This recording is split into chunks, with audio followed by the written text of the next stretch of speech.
Sir मला सांगा की तुम्ही कधी निवेदिता मॅमला लिंबू कलरची साडी गिफ्ट केली आहे की नाही? कोणी? तुम्ही? अच्छा, अशी ही बनवाबनवी चित्रपट नाहीये, ती एक भावना आहे. तो वेगळाच आहे. ऑडियन्स हा आपला ग्रेट आहे. आपल्या मराठीचा ऑडियन्स तर काही प्रश्नच नाही. अशी ही बनवाबनवी दोन बद्दल कधी विचार येतो का मनात? नमस्कार, रेडिओ सिटीची मी आरजे शोनाली तुमच्यासोबत. आज स्टार्स कट्ट्यावरती आपल्यासोबत आहेत महाराष्ट्र भूषण अशोक सराफजी. अशोक बाबा, मनापासून तुमचं स्वागत आहे स्टार्स कट्ट्यावरती. नमस्कार. नमस्कार तुम्हाला. लाईफलाईन सिनेमाचा ट्रेलर पाहिला, त्यामध्ये डॉक्टर आणि किरवंत यांच्यामध्ये होणार आहे लढाई. तुम्ही यामध्ये डॉक्टरांची भूमिका करतायत, जिथे माधव सर आणि अशोक सराफ ही दोन व्यक्तिमत्व असणार आहेत, तर नक्कीच प्रेक्षक थिएटरकडे वळतीलच.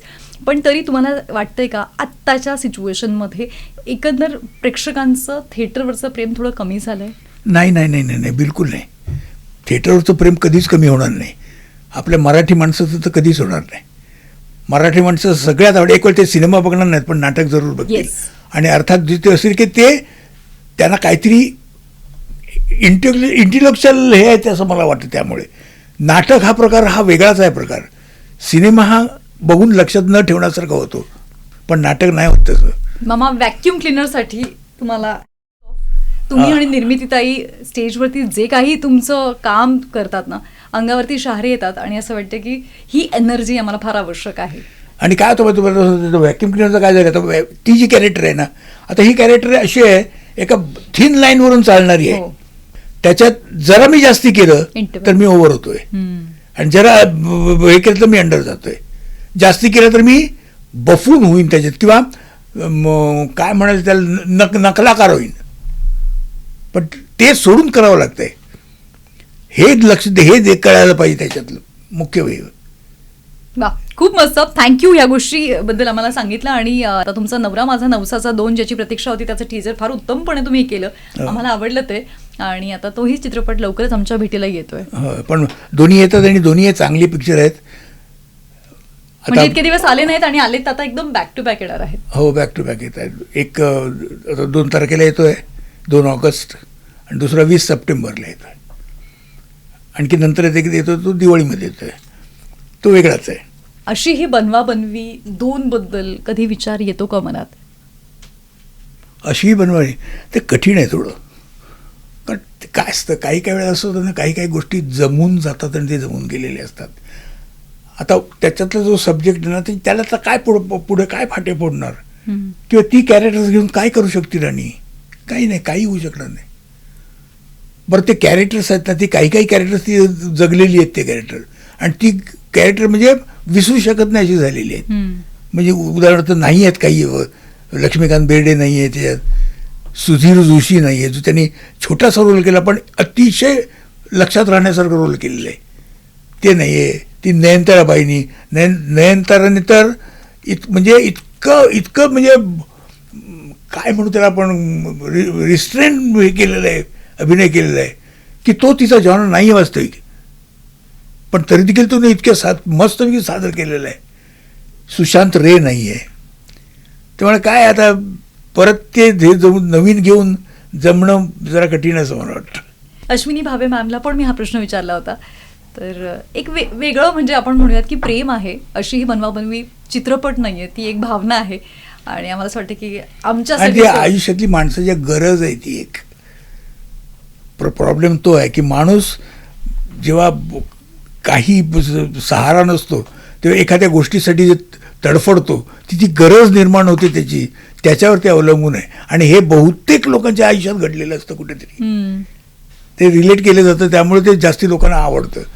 बरं, ज्या पद्धतीने कुठे, आणि ते असं केलं ना, कुठेही त्याच्यात तुम्हाला वल्गॅरिटी दिसणार नाही, कुठेही काही नाही. आता त्या दोघांनी केलेले ह्याच्यात कुठेही तुम्हाला जास्ती अभिनय केलेला दिसणार नाहीये. इतकं रिस्ट्रेंट त्यांचं ॲक्टिंग आहे त्याच्यात. हा पण माझी जी कॅरेक्टर आहे ती माझी कॅरेक्टर तर ते सगळं घडवणारी आहे कॅरेक्टर.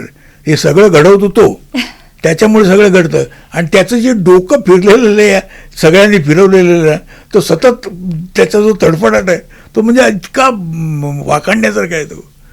अश्विनी मॅम म्हणालात की आता मला तो पेस पकडताच येणार नाही, तेव्हा मी कसं केलं मला माहिती नाही. मी म्हणते, तू सारखं अश्विनीची गोष्ट अशी सांगते, अश्विनीने म्हणजे रोलचं जे बेरिंग असतं एखादं ते अजिबात सोडलेलं नाही, इकडचे तिकडे केलेलं नाही तिने ज्या पद्धतीने सादर केलेलं आहे ना, अरे त्याला म्हणजे असं वाटतं की ते हॅट्स ऑफ, की तिने जरा देखील कुठेही ढळू दिलेलं नाही, वेगळे केलेलं नाही. बोलणं बघणं, ते लाजणं पण किंवा काय, आणि ते तिने अगदी म्हणजे कंट्रोल राहून केलेलं आहे. म्हणजे फारच म्हणजे मानण्यासारखी ही गोष्ट खरोखर काही जणांना जमत नाही. खूप मस्त. सर मला सांगा की तुम्ही कधी निवेदिता मॅमला लिंबू कलरची साडी गिफ्ट केली आहे की नाही? कोणी? तुम्ही. अच्छा, तुम्हाला असं वाटतं ते मी केली तर ती घेईल आणि घ्यायचं प्रश्न ते म्हणून मी आधीच घेतली, माझ्याकडे आहेच म्हणेल ती. आणि मी असल्या भानगड मी करायला जात नाही कधी. तू पैसे घे आणि बस बस बस, ते काय पाहिजे ते तुमचं तुम्ही घ्या, आपल्याला त्यातलं काही कळत नाही. वाव. जेव्हा तुमच्यावरती आज महाराष्ट्रातनं एवढा, म्हणजे महाराष्ट्रात नाही देशभरामधनं तुमचा एक फॅन फॉलोईंग आहे, तुमच्यावरती प्रेम करणारा प्रेक्षक आहे, तेव्हा प्रेक्षक आपल्यावरती का प्रेम करतो याचं कधी तुम्ही सेल्फ अनालिसिस केलेलं आहे का? काय, प्रेक्षकाबद्दल आपण काहीही निश्चित बोलू शकत नाही. तो का प्रेम करतो आणि केलं तर कसं वेड्यासारखं प्रेम करतो हे आपण का हे ठरवू शकत नाही. ह्या त्यांची कुठली गोष्ट त्यांना आवडते हे आपण कसं ठरवू शकणार? मी आता करतो माझी कुठली गोष्ट त्यांना आवडते म्हणून त्यांनी माझ्यावर प्रेम करावं, पण वेड्यासारखं प्रेम करतात एवढं मात्र निश्चित. काय मला ॲनालायसिस करता येत नाही ते की काय एवढं करतात. पण एक मात्र आहे की तुम्ही तुमच्या कामाशी सिन्सिअर राहा.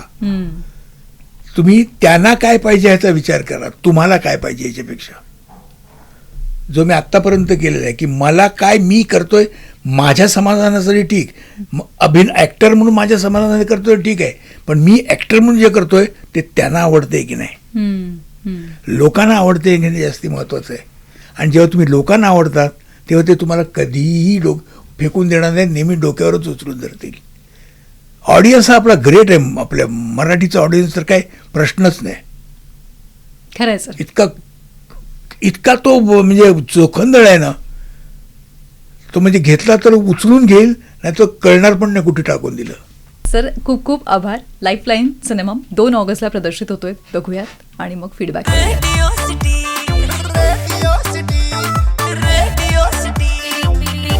सिटी रग रग में दौड़े सिटी.